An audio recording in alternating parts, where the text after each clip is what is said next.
So my name is Frances Asay, and I'm a professional body piercer located in Toronto.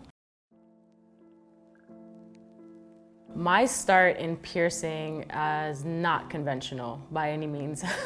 I was working many jobs before I got into piercing, and I just felt like when I would be working a regular job, my soul was kind of being sucked out of me, and I was just craving something else that I could do. I never thought I could actually do it as a profession. When we were at our old studio space at 560, I ended up just going to the library near me, and I'm like, let me just see if I can find a book on piercing. And I found one book. I just took that as like a little sign. I'm like, okay, universe is saying, just look into it, see if this is something you want to do. So I took out that book.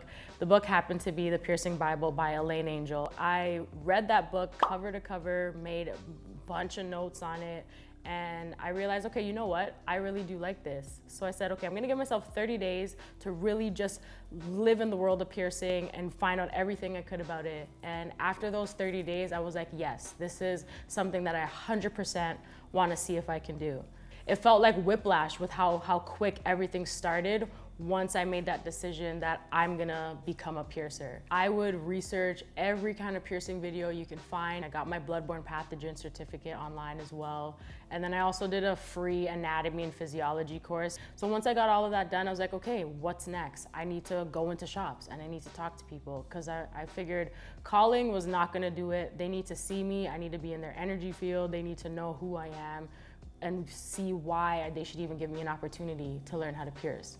So I made a spreadsheet of about 20 different shops in my area and see if they were looking for an apprentice or a front desk person, which was great because I was working as a receptionist, so I could easily transfer my skills over to any shop that decided to take me on. I did that, and then I got a whole bunch of no's. I got a lot of shops saying they're not even looking for piercers. For some reason, that whole journey just made me even want to do piercing more, because I'm like, I really want an opportunity to just see if there's something here for me. Finally, one of the shops we were going to said yes, and I got my start as a piercer. I was able to shadow a piercer and just learn.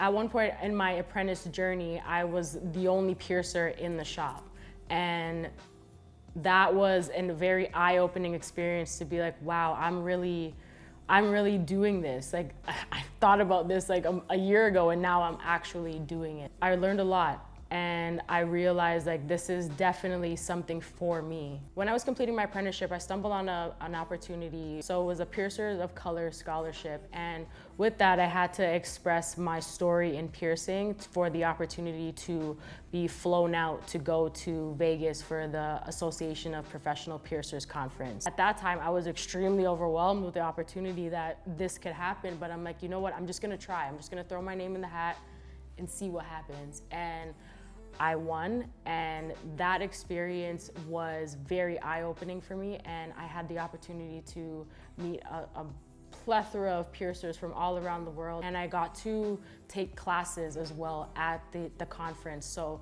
classes on how to style your ears, and earlobe piercing classes, and just really anything that would help further my skills as a piercer. I was like, whoa, this feels like home. This is cool. It was unlike anything I'd ever experienced, and I feel like that experience has made me a better piercer tenfold. And I just want to shout out Cookie for creating that opportunity for us piercers of color and starting the Black Piercer Party, and I am immensely grateful to her. If there are any piercers watching this, my one thing that I would say is continue. Continue on your journey into finding your place in piercing, because there is room for all of us.